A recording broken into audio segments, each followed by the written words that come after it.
어느 날 아침 출근했는데 사장님이 흔적도 없이 사라져 있다면 어떨까요? 커피는 반쯤 남아 있고 작업등은 켜져 있고 의자는 급하게 일어선 듯 넘어져 있습니다. 그리고 바닥에는 이상한 쇳가루 흔적이 뒷문까지 길게 이어져 있습니다. 이건 실종일까요? 아니면 더 끔찍한 무언가의 시작일까요? 오늘 이야기는 인천의 한 금속 가공 공장에서 벌어진 충격적인 사건입니다. 그리고 이 사건의 열쇠는 바로 바닥에 흩어진 작은 쇳가루였습니다. 인천에 위치한 중소규모의 금속 가공 공장. 이곳의 운영자는 박기훈이라는 인물이었습니다. 그는 이 공장을 10여 년간 운영해온 베테랑 사업가였습니다. 성실하고 꼼꼼한 성격으로 알려진 그는 매일 아침 일찍 출근해서 공장 상태를 점검하는 것이 습관이었지요. 직원들보다 먼저 출근해서 하루 작업 계획을 세우고 장비들을 확인하는 것이 그의 일과였습니다. 그런데 어느 월요일 아침 평소보다 조금 늦게 출근한 직원이 공장 문을 열었을 때 이상한 광경이 펼쳐졌습니다. 분명 박기훈은 평소처럼 일찍 출근했을 것이 분명했습니다.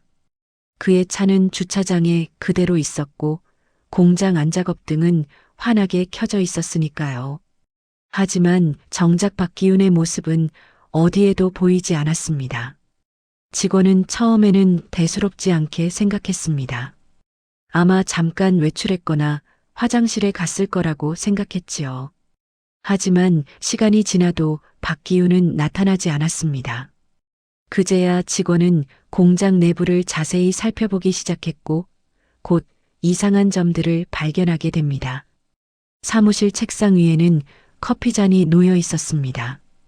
그런데 이 커피는 반쯤밖에 마시지 않은 상태였고 컵 안의 커피는 이미 식어 있었습니다. 박기훈은 커피를 마시다가 급하게 자리를 뜬 것일까요? 의자는 책상에서 상당히 떨어진 곳에 비스듬히 넘어져 있었습니다. 마치 누군가 황급히 일어서면서 의자를 뒤로 밀어낸 것 같았습니다. 작업 공간도 어지러웠습니다. 작업대 위에는 반쯤 완성된 금속 부품들이 그대로 놓여 있었고 작업등도 여전히 켜져 있었습니다. 모든 것이 작업이 갑자기 중단된 것처럼 보였습니다. 평소 깔끔하고 정리정돈을 중요시하던 박기훈의 성격을 아는 직원에게 이 광경은 더욱 이상하게 느껴졌습니다. 직원은 점점 불안해지기 시작했습니다. 혹시 무슨 사고가 난 건 아닐까요? 공장 안을 더 꼼꼼히 살피던 직원은 뒷문 쪽으로 향했습니다. 그리고 그곳에서 결정적인 단서를 발견하게 됩니다. 뒷문 앞 바닥에는 쇳가루가 길게 이어진 흔적이 있었습니다. 마치 무언가 무거운 것을 끌고 간 것처럼 보였습니다. 쇳가루는 문턱을 넘어 밖으로까지 이어져 있었지요. 이 흔적을 본 직원은 등골이 오싹해졌습니다. 이건 단순한 외출이 아니었습니다. 더 이상한 점은 뒷문의 상태였습니다. 문은 잠겨 있지 않았고 잠금 장치는 안쪽에서 풀린 상태였습니다. 외부에서 누군가 침입한 흔적은 전혀 없었습니다. 문 주변에 부서진 곳도 없었고 자물쇠가 훼손된 흔적도 없었습니다. 이것이 의미하는 바는 명확했습니다. 문은 안쪽에서 열렸다는 것이지요. 직원은 더 이상 혼자 판단할 수 있는 상황이 아니라고 생각했습니다. 즉시 다른 직원들에게 연락을 했고 곧이어 경찰에 신고했습니다. 실종 신고가 접수되었고 수사팀이 공장으로 출동했습니다. 현장에 도착한 수사팀은 신속하게 상황을 파악하기 시작했습니다. 경험 많은 형사들의 눈에도 이 현장은 심상치 않아 보였습니다. 단순한 실종 사건이라기에는 석연치 않은 점들이 너무 많았습니다. 수사팀은 먼저 공장 내부를 철저히 조사했습니다. 커피잔에서 지문을 채취했고 넘어진 의자의 위치와 각도를 기록했습니다. 작업대 위의 물건들도 하나하나 사진을 찍고 증거로 수집했습니다. 모든 것이 증거가 될 수 있었으니까요. 가장 중요한 단서는 역시 뒷문 쪽의 쇳가루 흔적이었습니다. 포렌식 팀원들은 조심스럽게 쇳가루를 채취했습니다. 이 쇳가루가 어떤 종류인지, 어디서 온 것인지 분석하면 중요한 정보를 얻을 수 있을 것이었습니다. 흔적은 뒷문을 넘어 공장 후면까지 이어져 있었지요. 수사팀은 쇳가루 흔적을 따라가며 주변을 샅샅이 뒤졌습니다. 그리고 흔적이 공장 후면의 한 곳을 향하고 있다는 것을 발견했습니다. 바로 공장 뒤편에 있는 폐창고였습니다. 이 창고는 오래전부터 거의 사용하지 않던 곳이었고 직원들도 잘 가지 않는 공간이었습니다. 수사팀은 CCTV 기록도 확보했습니다. 공장 주변에는 몇 대의 CCTV가 설치되어 있었지요. 영상을 확인한 결과 박기우는 전날 저녁 퇴근 후 다음날 이른 아침에 다시 출근한 것이 확인되었습니다. 그의 차량이 주차장에 들어오는 모습이 선명하게 찍혀 있었습니다. 하지만 그 이후의 영상에서 이상한 점이 발견되었습니다. 새벽 시간대에 다른 차량 한 대가 공장 근처를 배회하는 모습이 포착된 것입니다.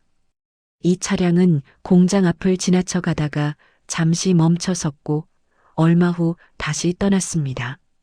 누구의 차량이었을까요? 그리고 왜 새벽에 공장 근처를 배회했을까요? 수사팀은 박기윤의 휴대전화 기록도 조회했습니다. 마지막 통화는 전날 저녁집에서 가족과 나눈 것이었습니다. 문자 메시지도 특별한 것은 없었습니다. 그런데 이상하게도 새벽부터는 휴대전화 신호가 완전히 끊겨 있었습니다. 전화기가 꺼졌거나 파손된 것일까요?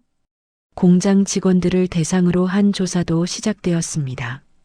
수사팀은 모든 직원을 면담했습니다. 박기웅과 직원들의 관계는 어땠는지, 최근에 특이한 일은 없었는지, 갈등은 없었는지 등을 꼼꼼히 물어봤습니다. 직원들의 증언에 따르면 박기우는 평소 성실하고 직원들을 잘 대해주는 사람이었다고 합니다. 큰 갈등이나 문제는 없었다는 것이지요. 하지만 최근 들어 공장 운영과 관련해서 의견 차이가 있었다는 이야기도 나왔습니다. 새로운 장비를 도입할 것인지 기존 방식을 고수할 것인지를 놓고 내부적으로 논의가 있었다고 합니다. 수사팀은 박기윤의 개인적인 관계도 조사했습니다. 가족 관계는 원만했고 금전적인 문제도 특별히 없었습니다. 공장 경영도 나쁘지 않았고 빚더미에 앉아 있는 것도 아니었습니다. 도망갈 이유가 없었던 것이지요. 시간이 지날수록 수사팀의 판단은 더욱 명확해졌습니다. 이것은 단순한 실종 사건이 아니었습니다. 현장의 모든 증거가 박기윤이 자발적으로 공장을 떠난 것이 아니라는 것을 가리키고 있었습니다. 반쯤 마신 커피, 급하게 일어선 듯한 의자, 미완성으로 남은 작업, 그리고 바닥에 길게 이어진 쇳가루 흔적. 이 모든 것들은 박기윤이 급작스럽게 공장을 떠나야 했고 그것도 자신의 의지가 아니었다는 것을 말해주고 있었습니다. 가장 결정적인 증거는 안쪽에서 풀린 잠금 장치와 쇳가루 흔적이었습니다. 누군가 박기윤을 강제로 이동시켰을 가능성이 높았습니다. 아마도 그를 끌고 가면서 바닥에 쇳가루가 함께 끌려나간 것이 아닐까요? 수사팀은 사건의 성격을 재분류했습니다.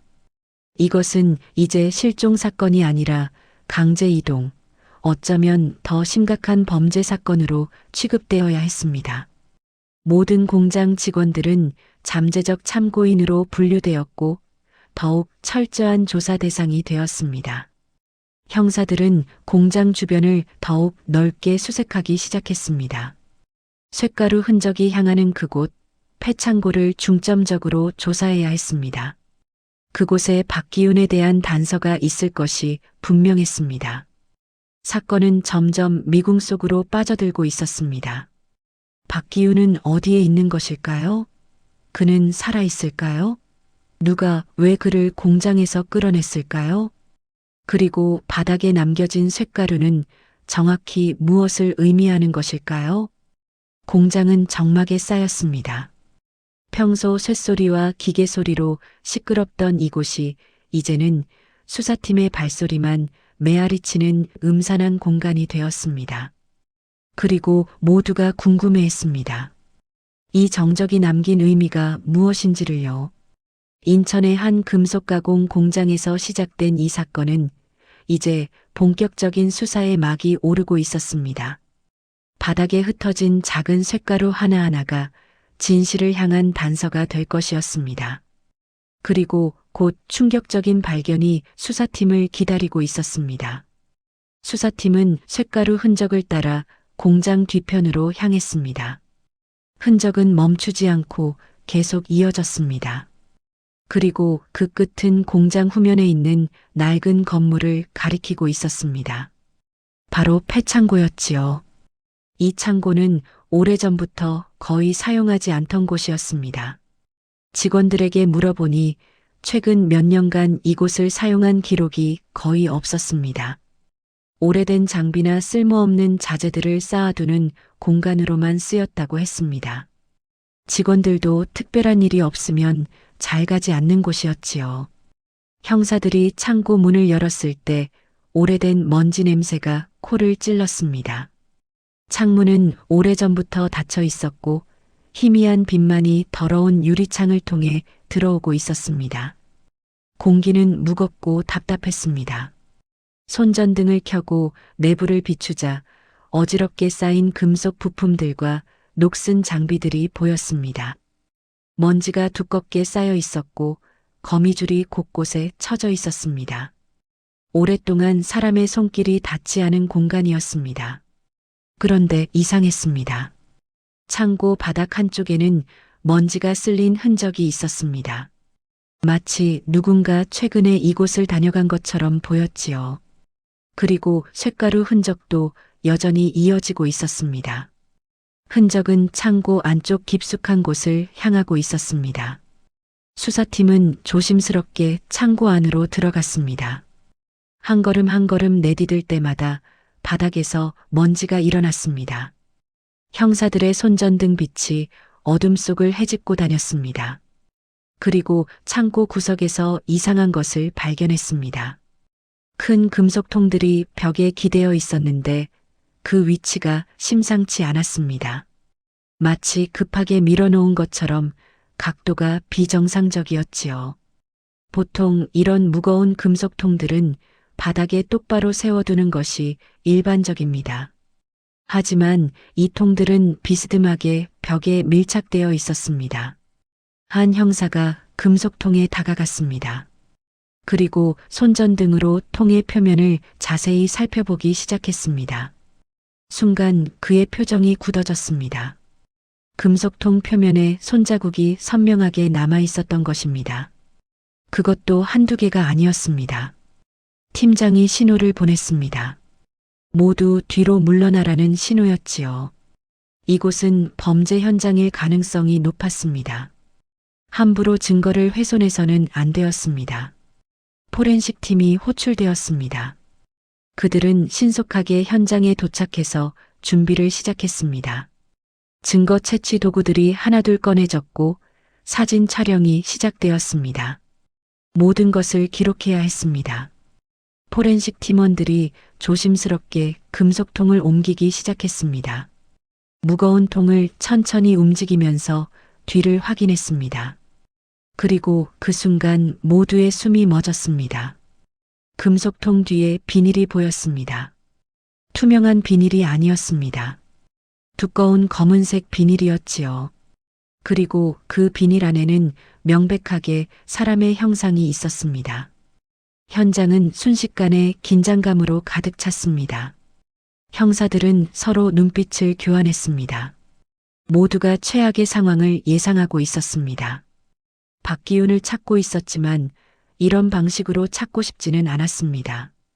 팀장이 포렌식 팀에게 지시를 내렸습니다. 신중하게 비닐을 열어보라고 했습니다. 팀원들은 장갑을 끼고 조심스럽게 비닐에 접근했습니다.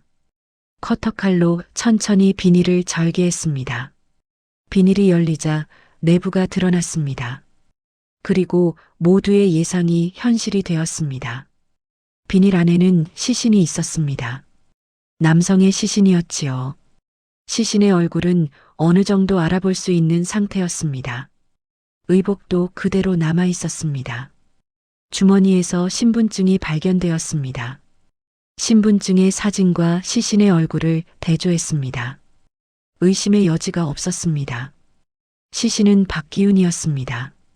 수사는 순식간에 살인 사건으로 전환되었습니다. 실종 사건이 타살 사건이 된 것이지요. 현장은 즉시 범죄 현장으로 봉쇄되었고 추가 인력이 투입되었습니다.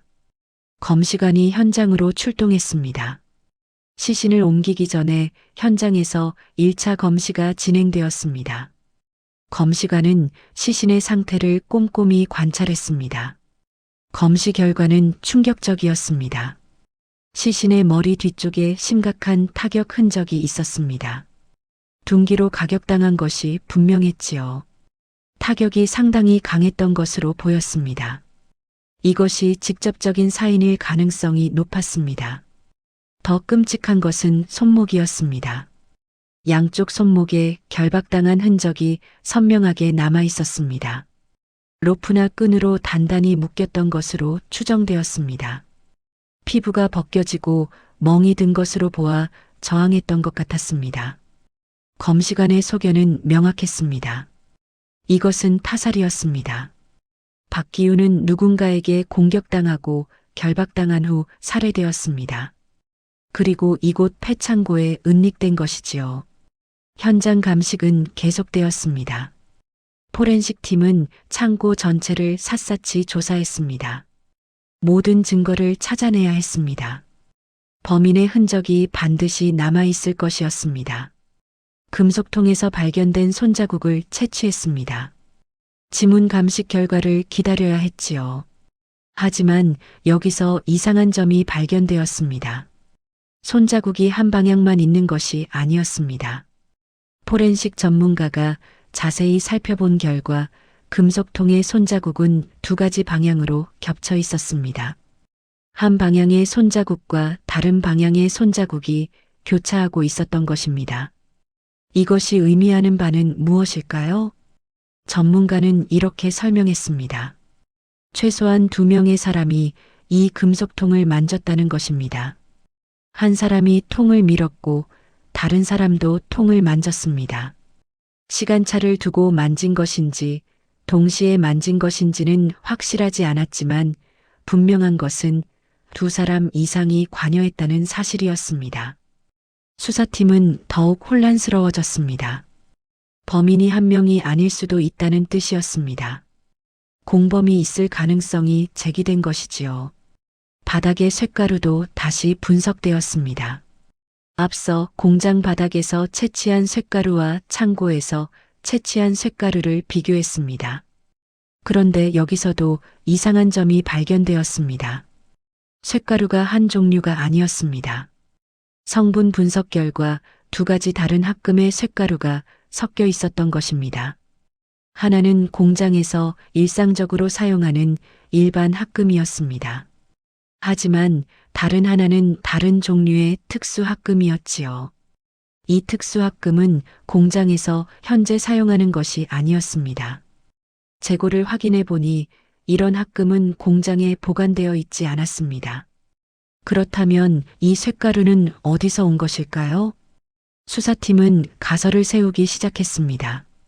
범인이 외부에서 이 특수 합금을 가지고 왔거나 아니면 범인 중 한 명이 이 합금을 다루는 사람일 가능성이 있었습니다. 손자국이 2 방향으로 겹쳐 있다는 사실, 쇳가루가 2 종류의 합금으로 섞여 있다는 사실, 이 2가지 증거는 같은 결론을 가리키고 있었습니다. 범행에 2명 이상이 가담했을 가능성이 매우 높았습니다. 수사팀은 전략을 수정해야 했습니다. 단독 범행을 전제로 한 수사에서 공범 가능성을 염두에 둔 수사로 방향을 바꿔야 했지요. 이것은 수사를 더욱 복잡하게 만들었습니다. 한 명의 범인을 찾는 것도 어려운데 2명 또는 그 이상의 범인을 찾아야 한다면 경우의 수는 기하급수적으로 늘어났습니다. 누가 주범이고 누가 종범인지 아니면 모두가 동등하게 가담한 것인지도 알아내야 했습니다. 현장 조사는 밤늦게까지 계속되었습니다. 모든 증거를 빠짐없이 수집했습니다. 창고 바닥의 발자국 흔적도 채취했고 벽면의 흔적도 샅샅이 살펴봤습니다. 혹시라도 놓친 것이 없는지 여러 번 확인했습니다. 시신은 부검을 위해 국립과학수사연구원으로 이송되었습니다. 정확한 사망 시각과 사인을 밝혀내야 했습니다. 부검 결과가 나오면 수사의 중요한 단서가 될 것이었습니다. 공장 직원들은 다시 한번 전원 조사 대상이 되었습니다. 이제는 단순한 참고인이 아니었습니다. 모두가 용의선상에 올랐습니다. 누가 범인일까요? 아니면 범인들일까요? 형사들은 각 직원들의 알리바이를 확인하기 시작했습니다. 사건 당일 새벽 박기훈이 사라진 그 시간대에 각자 어디에 있었는지를 철저히 조사했습니다. 하지만 새벽 시간이라는 것이 문제였습니다. 대부분의 사람들이 집에서 자고 있었을 시간이었지요. 명확한 알리바이를 증명하기가 쉽지 않았습니다. 가족이 있는 사람들은 그나마 나았지만 혼자 사는 사람들은 증명할 방법이 거의 없었습니다. CCTV 영상이 다시 검토되었습니다. 새벽에 공장 근처를 배회했던 그 차량이 누구의 것인지 밝혀내야 했습니다. 차량 번호판을 확대해서 분석했지만 화질이 좋지 않아 정확히 읽기가 어려웠습니다. 교통관제 시스템의 영상도 추가로 확보했습니다. 공장 주변 도로의 CCTV 영상을 모두 수집해서 분석했습니다. 사건 전후 시간대에 이 지역을 지나간 모든 차량을 추적했습니다. 수사는 난관에 부딪혔습니다. 증거는 있었지만 결정적이지 않았습니다. 2명의 범인이라는 가설은 있었지만 확실하지 않았습니다. 용의자는 많았지만 특정할 수 없었습니다. 형사들은 밤을 새워가며 증거를 분석했습니다. 작은 단서라도 놓치지 않으려고 애썼습니다. 박기훈의 죽음은 밝혀져야 했습니다. 그리고 범인은 반드시 찾아내야 했습니다. 폐창고는 침묵하고 있었습니다. 그곳에서 무슨 일이 벌어졌는지, 누가 박기훈을 죽였는지, 왜 그를 죽여야 했는지, 침묵 속에 숨겨진 진실을 찾아내는 것이 수사팀의 임무였습니다. 그리고 그 진실은 곧 예상치 못한 방향으로 전개될 것이었습니다. 수사팀은 막다른 골목에 서 있었습니다. 증거는 있었지만 범인을 특정할 수 없었습니다. 2명의 범인이라는 가설만으로는 부족했습니다. 구체적인 용의자가 필요했지요. 팀장은 회의를 소집했습니다. 모든 형사들이 모였습니다. 지금까지 수집한 모든 정보를 다시 검토해야 했습니다. 작은 단서라도 놓친 것이 없는지 살펴봐야 했습니다. 회의실 벽면에는 증거 사진들이 붙어 있었습니다. 현장 사진, 시신 사진, 쇳가루 흔적, 금속통의 손자국, 모든 것이 거기 있었습니다. 형사들은 사진들을 바라보며 생각에 잠겼습니다. 한 형사가 입을 열었습니다. CCTV 영상 이야기였습니다. 새벽에 공장 근처를 배회했던 차량 말입니다. 그 차량의 주인을 찾아야 한다고 했습니다. 교통관제팀의 협조를 받아 차량을 추적했습니다. 여러 각도의 CCTV 영상을 종합 분석했습니다. 그리고 마침내 차량 번호를 확인할 수 있었습니다. 차량 등록 정보를 조회했습니다. 차주의 이름이 나왔습니다. 정태서, 공장의 후배 기술자였습니다. 팀장은 즉시 정태서에 대한 조사를 지시했습니다. 그의 배경, 박기훈과의 관계, 최근 동향을 모두 파악해야 했습니다. 조사 결과 흥미로운 사실들이 드러났습니다. 정태선은 박기훈의 공장에서 5년간 일한 기술자였습니다. 실력이 좋고 야심도 있는 사람이었지요. 최근에는 박기훈과 동업계약을 논의하고 있었습니다. 하지만 그 과정이 순탄하지 않았습니다. 정태선은 새로운 기술과 장비를 도입하고 싶어 했습니다. 최신 자동 절단기를 들여와서 생산성을 높이자고 주장했습니다. 특수 합금을 사용하는 신기술이었지요. 반면 박기훈은 신중했습니다. 기존 방식도 충분하다고 생각했습니다. 큰 투자 없이 안정적으로 운영하는 것을 선호했습니다. 의견 차이는 점점 커졌습니다. 직원들의 증언도 확보했습니다. 두 사람이 최근 몇 주간 자주 언쟁을 벌였다고 했습니다. 목소리가 높아지는 것을 여러 번 목격했다고 했지요. 관계가 악화되고 있었던 것입니다. 더 중요한 사실이 있었습니다. 정태서가 바로 실종 신고자였다는 점입니다.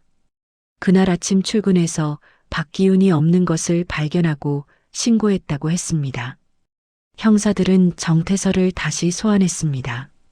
이번에는 더 자세히 물어봐야 했습니다. 그는 경찰서에 도착했고 조사실로 안내되었습니다. 형사가 물었습니다.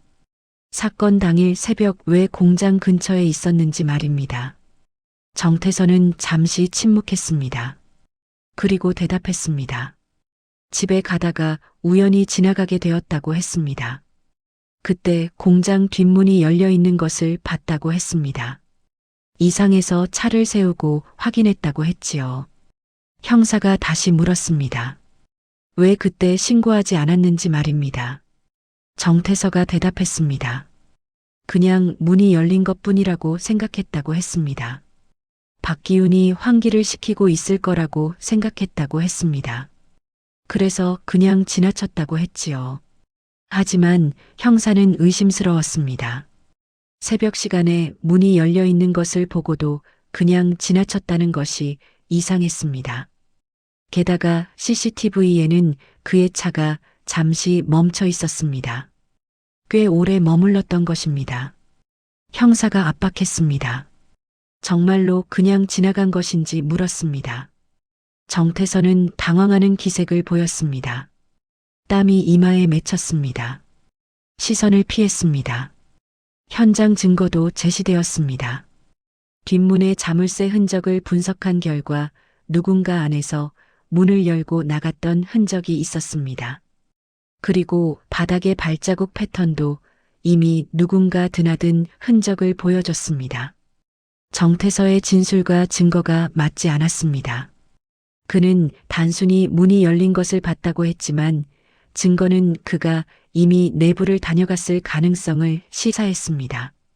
정태서는 계속 부인했습니다. 자신은 그저 지나가다 본 것뿐이라고 했습니다. 공장 안에 들어가지 않았다고 했습니다. 수사팀은 정태서를 압박할 결정적 증거가 더 필요했습니다. 그를 용의자 1순위로 분류했지만 구속할 만큼의 증거는 아직 부족했습니다. 그런데 이때 새로운 정보가 들어왔습니다. 다른 형사팀이 공장 직원들을 면담하던 중 중요한 증언을 확보한 것입니다. 공장의 대리 생산 관리자 오상필에 대한 이야기였습니다. 그도 최근 박기훈과 심각한 갈등이 있었다는 것입니다. 갈등의 원인은 성과급 배분이었습니다. 오상필은 자신이 생산 관리를 책임지고 있으니 더 많은 배분을 받아야 한다고 주장했습니다. 하지만 박기훈은 기존 방식대로 하겠다고 했습니다. 두 사람은 몇 주 전 사무실에서 크게 다퉜습니다. 목소리가 복도까지 들렸다고 합니다. 오상필은 화가 나서 문을 쾅 닫고 나갔다고 했습니다. 더 흥미로운 것은 사건 이후 오상필의 행동이었습니다. 사건 다음 날부터 그는 병가를 냈습니다. 갑자기 아프다며 출근하지 않았지요. 그리고 집에 칩거하고 있었습니다. 수사팀은 오상필의 최근 행적을 조사했습니다. 그리고 놀라운 사실을 발견했습니다. 그가 최근 대량의 특수합금을 거래한 내역이 있었던 것입니다. 더 의심스러운 것은 그가 이 거래 내역을 숨기려 했다는 점입니다. 회계장부에서 관련 기록을 삭제하려 했던 흔적이 발견되었습니다. 특수합금. 바로 현장에서 발견된 쇳가루 중 하나가 특수합금이었습니다. 이것은 우연일까요? 수사팀은 2명의 용의자를 확보한 것입니다. 정태서와 오상필. 두 사람 모두 박기웅과 갈등이 있었습니다. 두 사람 모두 의심스러운 행동을 보였습니다. 팀장은 수사 방향을 정리했습니다. 정태서는 동업계약과 신기술 도입 문제로 갈등이 있었습니다. 새벽 시간에 공장 근처에 있었고 진술이 증거와 맞지 않았습니다. 오상필은 성과급 배분 문제로 갈등이 있었습니다. 특수합금 거래 내역을 숨기려 했고 사건 후 병가로 칩거하고 있었습니다. 두 사람의 입장도 달랐습니다. 정태서는 새로운 합금 기술 도입을 강하게 주장했습니다. 반면 오상필은 기존 방식을 고수해야 한다고 주장했습니다. 두 사람은 서로 반대편에 서 있었던 것이지요. 수사팀은 두 갈래로 나뉘었습니다. 한 팀은 정태서를 집중 조사했습니다. 다른 팀은 오상필을 파고들었습니다. 정태서의 휴대전화 기록이 분석되었습니다.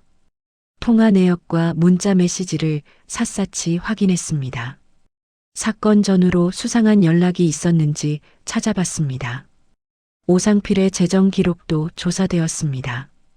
특수합금 거래의 정확한 내역을 추적했습니다. 그 합금이 어디로 갔는지 알아내야 했습니다. 시간이 흐를수록 두 사람 모두 의심스러웠습니다. 둘 중 한 명이 범인일까요? 아니면 두 사람 모두 가담한 것일까요? 현장에서 발견된 두 방향의 손자국, 두 종류의 쇳가루. 이것은 공범의 가능성을 시사했습니다. 정태서와 오상필이 함께 범행을 저질렀을 가능성도 배제할 수 없었습니다. 하지만 그들의 관계를 조사한 결과 두 사람은 그다지 가깝지 않았습니다. 오히려 기술 방향을 놓고 대립하는 관계였습니다. 그런 두 사람이 함께 범행을 저질렀을까요? 수사는 복잡해졌습니다. 단순한 사건이 아니었습니다. 여러 이해관계가 얽혀 있었습니다. 동업 문제, 기술 도입 문제, 성과급 문제, 모든 것이 연결되어 있었습니다. 형사들은 지쳐갔습니다. 밤낮 없이 조사했지만 결정적 증거를 찾지 못했습니다. 용의자는 있었지만 범인을 특정할 수 없었습니다. 그런데 바로 그때 포렌식 팀에서 연락이 왔습니다. 쇳가루 성분 분석 결과가 나왔다는 것입니다. 최종 보고서가 완성되었다고 했습니다. 팀장은 즉시 포렌식 연구소로 향했습니다. 다른 형사들도 함께 갔습니다. 이 결과가 사건의 돌파구가 될 수 있었습니다. 연구소에서 전문가가 설명했습니다. 바닥에서 발견된 쇳가루는 확실히 두 종류였습니다. 하나는 공장에서 사용하는 일반 합금이었습니다. 그런데 다른 하나가 중요했습니다. 그것은 아직 공장에 설치되지도 않은 신규 자동 절단기용 특수 합금이었습니다. 형사들은 귀를 기울였습니다. 신규 절단기용 합금이라는 것이 핵심이었습니다. 전문가가 계속 설명했습니다. 이 특수 합금은 매우 희귀했습니다. 일반적으로 구하기 어려웠습니다. 그리고 이 합금을 보유한 사람은 공장 내에서 단 한 명뿐이었습니다. 형사들의 눈빛이 변했습니다. 희망의 빛이 보였습니다. 절망 속에서 마침내 실마리를 찾은 것입니다. 그 한 명은 누구였을까요?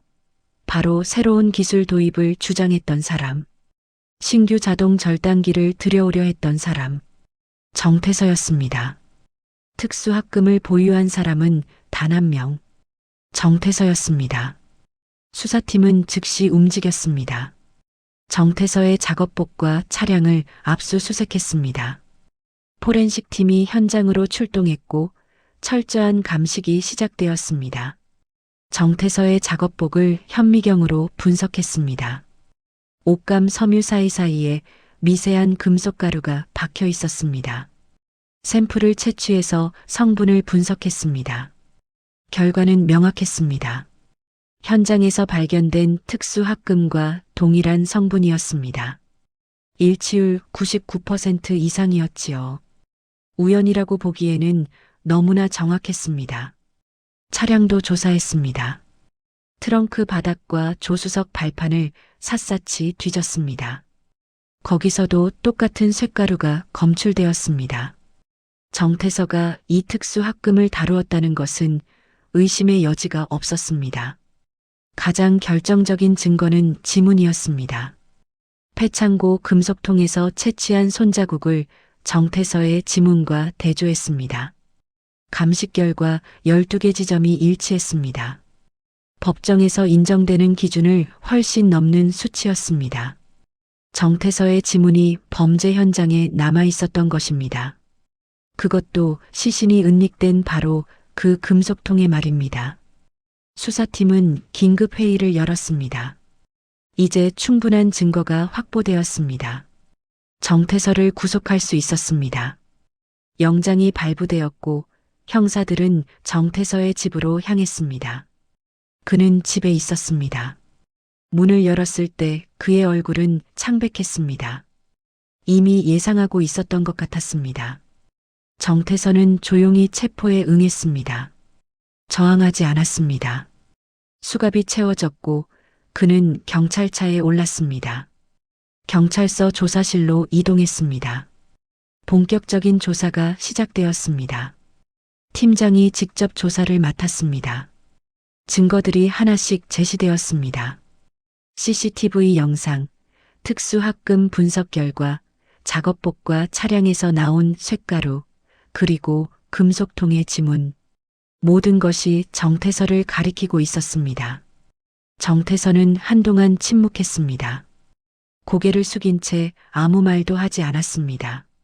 시간이 흘렀습니다. 조사실의 시계 소리만 들렸습니다. 형사가 물었습니다. 왜 박기윤을 죽였는지 말입니다. 정태서는 여전히 침묵했습니다. 손가락으로 테이블을 두드리고 있었습니다. 불안한 신호였습니다.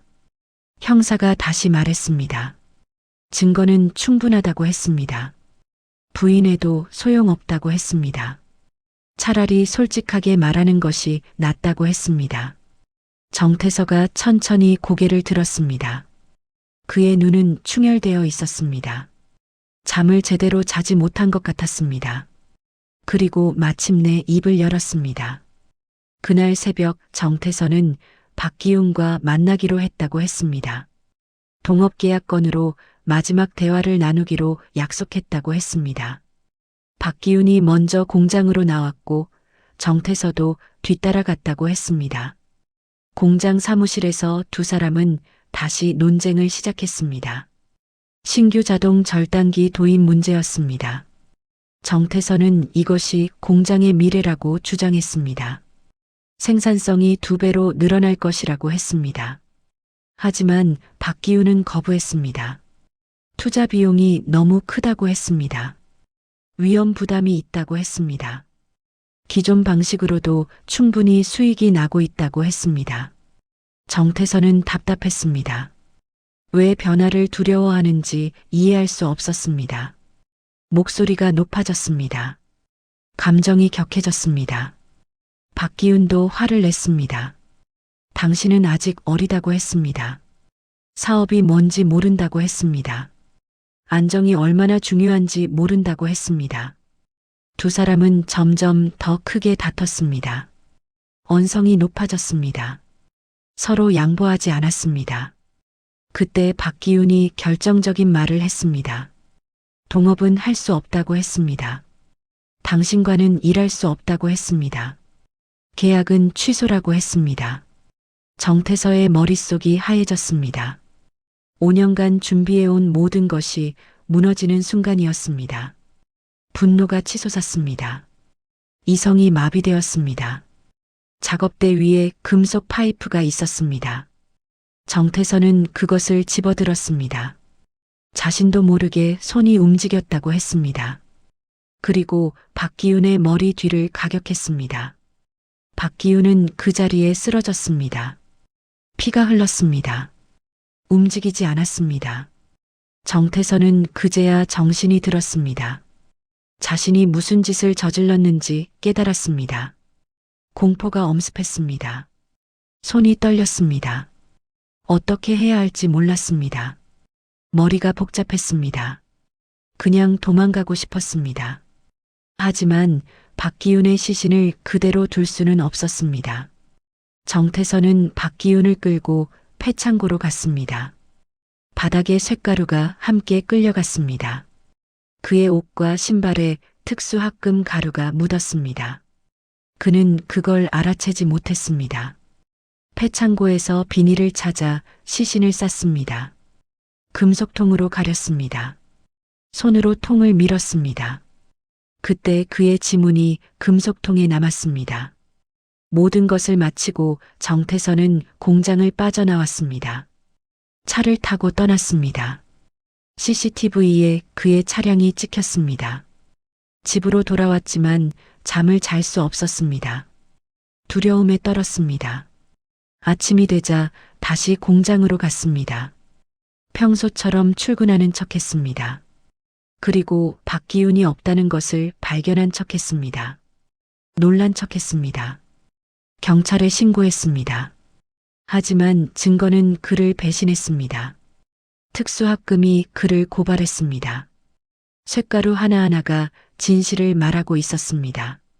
정태서의 자백이 끝났습니다. 조사실은 고요했습니다.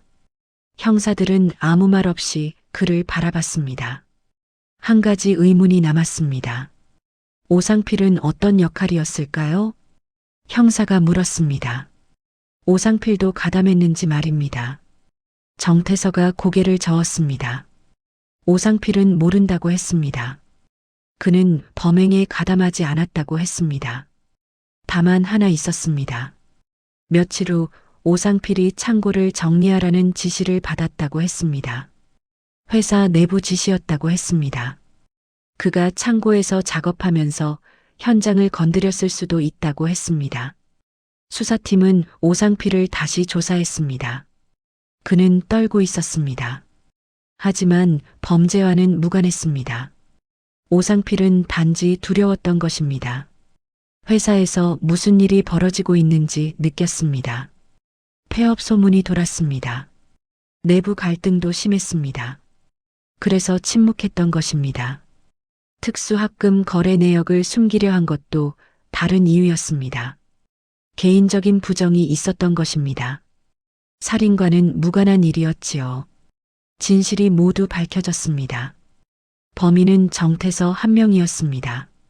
오상필은 무고했습니다. 정태서는 법정으로 넘겨졌습니다. 증거는 명백했습니다. 자백도 있었습니다. 유죄가 선고되었습니다. 결국 진짜 범인을 알려준 것은 쇳가루였습니다. 정태서가 범행 후 합금 입자를 제거하지 못했고 그 결정적 단서가 그를 법정까지 이끌었습니다. 작은 쇳가루 하나하나가 진실을 증명했습니다. 과학수사의 힘이었습니다. 거짓은 결국 드러나게 되어 있습니다. 협력과 발전을 약속했던 관계가 욕심과 질투로 무너졌습니다. 의견 차이는 대화로 풀어야 했습니다. 하지만 정태서는 최악의 선택을 했습니다. 순간의 분노가 한 사람의 목숨을 앗아갔습니다. 그리고 다른 한 사람의 인생도 파괴했습니다. 두 가족이 모두 비극을 겪어야 했습니다. 인천의 금속 가공 공장은 이제 문을 닫았습니다. 비극의 흔적만이 그곳에 남아 있습니다. 쇳가루 냄새가 나던 그곳은 이제 정막만이 흐릅니다. 하지만 이 사건은 우리에게 교훈을 남겼습니다. 아무리 작은 증거라도 진실을 말한다는 것입니다. 과학수사가 정의를 실현한다는 것입니다. 그리고 무엇보다 중요한 것은 분노를 다스리는 것입니다. 순간의 감정이 평생의 후회가 될 수 있습니다. 대화와 타협이 항상 답입니다. 오늘 이야기는 쇳가루가 밝혀낸 진실의 이야기였습니다. 작은 단서가 큰 사건을 해결하는 과정을 보셨습니다. 이런 미스터리 사건 이야기가 흥미로우셨다면 구독과 좋아요 부탁드립니다. 여러분의 구독과 좋아요가 더 좋은 콘텐츠를 만드는 힘이 됩니다. 시청해 주셔서 감사합니다.